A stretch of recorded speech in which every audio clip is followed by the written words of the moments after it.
Hey everyone, I hope you're all having a great day. About a month ago, I started looking at one of the new miners, the Jasminer X4-Q, and I was really amazed at the specifications of that miner, and I was really crossing my fingers that maybe one day I'll be able to get my hands on one. And guess what? Actually, I got one! Thank you so much, Jingle Mining, for sending me this miner, and I'm going to be reviewing it and give you my honest feedback and thoughts about it.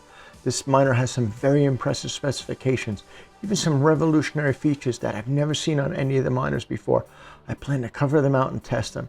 I'm going to do a full setup, configuration, and test out this miner, really end to end, to really hopefully give you a clear picture of what its capabilities and potential are. But if you haven't already subscribed, don't forget to press down on that subscribe button. And if you want to jump ahead through the video, I'm going to be putting chapter indexes down below in case you want to use this as a reference. So let's get started. This unit was shipped to me from across the globe. It came in this really solid package here, and it's even shrink wrapped, which was pretty impressive of the way they ship it. And they really packed it in really tight foam, so it came to me in mint condition. No damage to it whatsoever, so I definitely give them an A+ for the shipping. Now we get to move on to the fun part, talking about this new Jasminer. So this new Jasminer, it's really like a desktop PC, but it's actually simpler to put together. There's a few lights in front, everything from the status, the IP, if there's any faults or other information, and the air intake is this side. And if you want to use this in a server rack, you could mount these two handles. It comes with two handles, as well as it comes with the necessary power supply. On the back side, there's only two connections. One is for the power, which is an C13, and over here you see there's an RJ45, that's my Ethernet. That's it. So it's really super simple to set up. The air intake is going to come from this side. The exhaust is going to come out of here, and it's going to be very quiet from what I'm reading. And I think you'll probably get a little bit of heat out of here, but we'll see that in a little bit when we start testing it. And here we have it, the Jasminer X4-Q. It's a very revolutionary and, in my opinion, a very unique miner. It kind of sits right in between the mini Asic miners because it's very efficient and quiet and can be used in a home office environment, as well as the more industrial, the larger Asics, which tend to be very noisy and have very demanding power requirements. So you can't normally use them in a home or office setting. And I think that's what sets this miner apart, because it looks almost like a desktop, a workstation PC, but yet it's extremely powerful. How powerful? Well, if I wanted to mine the same hash rate with GPUs, let's say if I want to mine Ethereum Classic with GPUs like a 3060 Ti's or 3070s, it would take me over 17 of them, 17.3 to be exact, and it would consume well above 2,000 watts. So I can't compare the efficiency to this Jasminer unit here at only 480 watts. Plus, it's very quiet and it's in one consolidated unit. I believe this new Jasminer is built upon the success of its predecessor, the Jasminer X4-1U, which is still one of the best miners in operation today, cranking out over 520 megahash using only 240 watts. Its only limiting factor, though, was the noise it generated. See, it had very small fans which ran at very high speed, and it had minimal heat dispersion on the Asic boards, so it ran very noisy, oftentimes generating noise in excess of 70 plus decibels, which was not very comfortable to run in your home or office setting. And I believe the team at Jasminer kind of took their knowledge and went back to the drawing board, and they've learned that by putting large heat sinks, large heat dispersion plates on top of the Asic boards, as well as using a larger fan and housing, that they could actually mitigate a lot of the sound, so much they could almost eliminate all the sound coming out of this miner completely. The Jasminer team took it one step forward. Rather than just putting one Asic board in it, since they had the larger form factor, they decided to put two. So that's right, this new Jasminer X4-Q has the same power and efficiency as two of the Jasminer X4-1U miners does. Looking at the product detail page, I see Jingle Mining is selling this miner now for $4,599, which is actually $400 lower than it was selling for a few days ago, and it's selling for about 40% lower than when it was originally introduced about a month ago. Looking over at the Jasminer site, they're still selling this unit for over $9,000, so wow, that's pretty high. Some key points I just want to share with you on the description here is it has the ability to support multiple coins. So the algorithms that this miner uses are used by various coins, including Ethereum Classic, Ethereum Proof of Work, Ethereum Fair, ETP, EXP, which is Expanse. And that's very important to me because this gives me the ability to have a plan B coin to mine.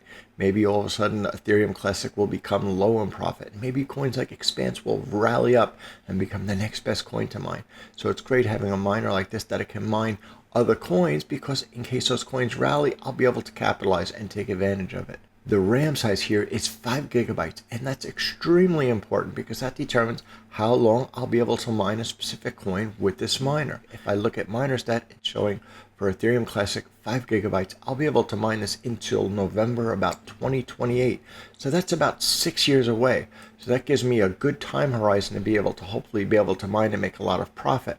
I know a lot of people said it would be great if it had even a higher memory size on this, but I believe this is based on the architecture of the Jasminer, the X4-Q unit, which also has 5 gigabytes of memory. It's less than or equal to about 40 decibels, so it's very quiet. And the other thing which is extremely important I'm noting here is the voltage. On the Jingle Mining site, unlike a lot of the other sites I had researched, it says it only needs 100 to 240 volts, not 200 to 240 like I seen some of the other sites saying. Why is this important? Because now I can use it on my standard 120 volt power here in the US. Whether it's in my home or in my office, I don't require any electrical upgrade. Ta-da! Well, I'm back and right here in front of the miner, and I wanted to give you an idea of how it's really performing. If you look at my power meter, it's showing me this unit is doing 455 watts. So that is the actual usage of this miner. And that is epic performance out of a 1 gigahash miner. So it's great to be able to confirm that. And I hear the unit, it's running very, very quiet, and the fans are running very low overall. If I want to get an idea of the volume of it, so let me just reset this, and you can hear when I'm not talking, it's running in the 40s. So it's overall, it's extremely quiet unit. And best thing too is it makes a little bit of heat. So one thing that's great about this is the frequency of the sound of the fans is very, very low. So the noise does not travel far. It's not disruptive in any way. It actually creates a good amount of heat. So if I wanted to spin this unit around using an anemometer, you can get an idea. This is about 2.2 meters per second, and it's giving me a little bit of heat here. It's showing me about 85 degrees Fahrenheit. So that's about 5 or 6 degrees warmer than my ambient temperature. So probably if you use it in a room, maybe in your home or office, it's kind of like a little space heater too, but it's not too much where it becomes overbearing. So it's great, at least if you're going to be mining and making a profit, and if you could use that heat too, hey, why not? I'm really loving this unit. It just comes in the great form factor. It's very sleek. I think the design is, pretty sexy because it looks like a desktop PC or a PC workstation. This side here, I have my fans, my exhaust. And this side here is my intake. And this is really cool up in front. And I think the reason that they're able to achieve such a low sound is because they're using very large heat sinks on this unit. So rather than like some of the other Jasminers that sounded like loud, like a beehive almost, and almost unbearable to put in living space, these units use very large heat sinks, and they're able to dissipate that heat. And this unit is an overall win. It's powerful, it's efficient, and it's quiet. And I think it's really a big breakthrough in what we're seeing from mining technology. Configuring this new Jasminer is really simple once you know its IP address. You have it powered up and connected to your Ethernet to your router. I'll generally use the router's lookup table to find the IP address of this miner very quickly. So I'll go into a web browser and enter in 192.168.1.1.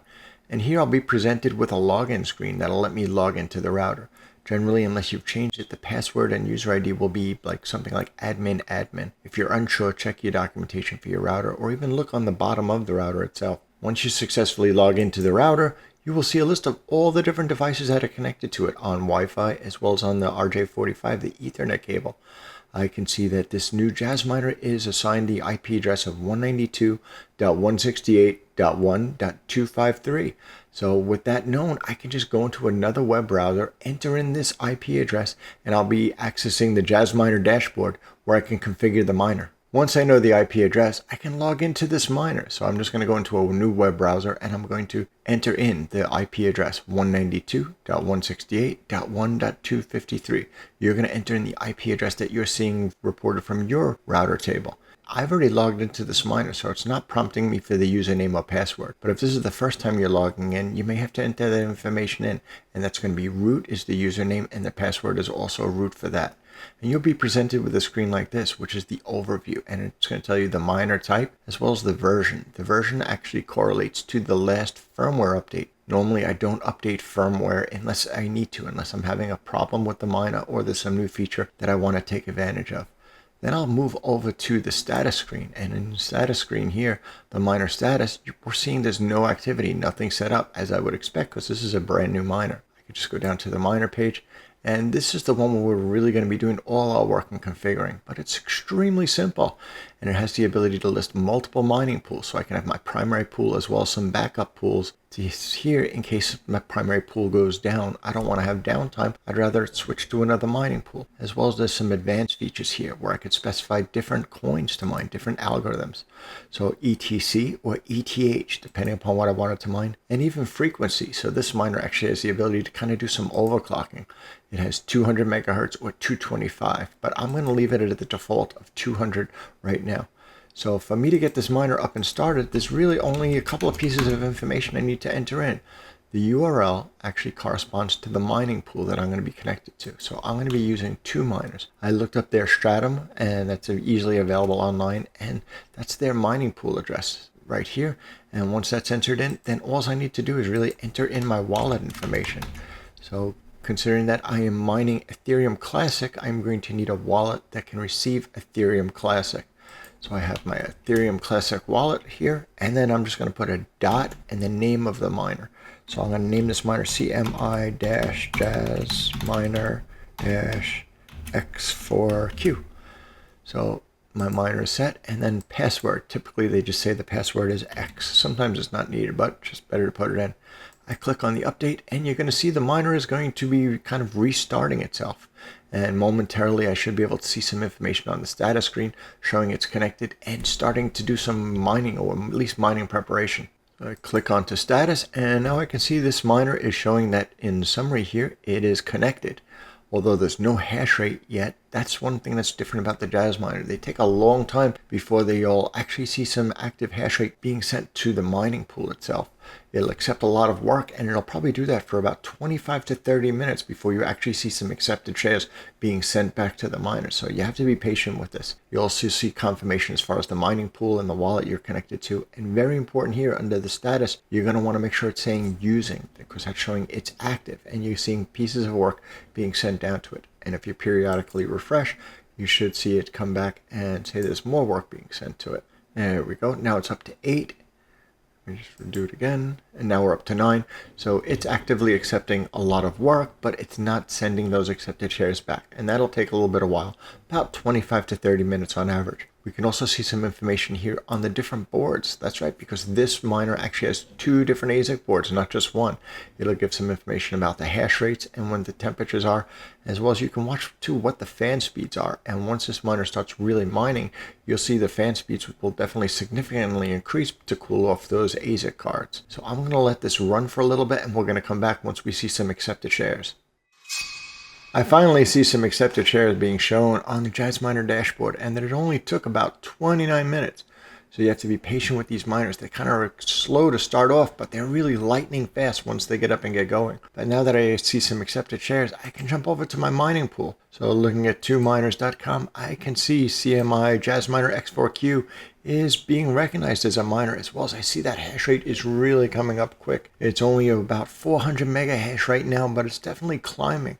So I'm going to let this miner run and stabilize, and let's see how high it gets. And I'll be coming back after I see it stabilize. I've let this miner run for over 4 hours now, and I'm getting great results out of it. My average hash rate is 1039.9, so it's almost right on target with that 1040 mega hash. Currently, my hash rate is actually overachieving a little bit. Look at that, over 1200 mega hash for this miner, which is really incredible. And if I look at my mining pool on 2 miners, I see that it's also showing me I'm overachieving at the moment with 1.19 gigahash, and I think that's probably because it's kind of peaking or rallying a little bit at the moment. And you'll notice too, based on the number of accepted shares, it'll kind of go up and down a little bit over time, but you want to find that happy average. So this miner is really running great for me, and I think it's more than meeting its expectations that's in the specifications. And I haven't even tried to overclock it yet. If you notice, I'm still using the 200 megahertz frequency. So I plan to do more testing. I'm just using the overclock of the 225, see if I can get even higher hash rates. But for now, I want to go take a look at some of the profitability. To get an idea on mining revenue and profitability, I'm going to be looking at whattomine.com, specifically for Ethereum Classic. I've already plugged in the numbers for this miner, so I'm going to be using 1040 is the stated specification hash rate, 480 watts, using 12 cents a kilowatt hour costs. I also have the block reward at the current value and difficulty at the last 24 hours. And if I calculate it, and its time of recording, which is October 9th of 2022, it's telling me this miner will make $3.03 a day gross.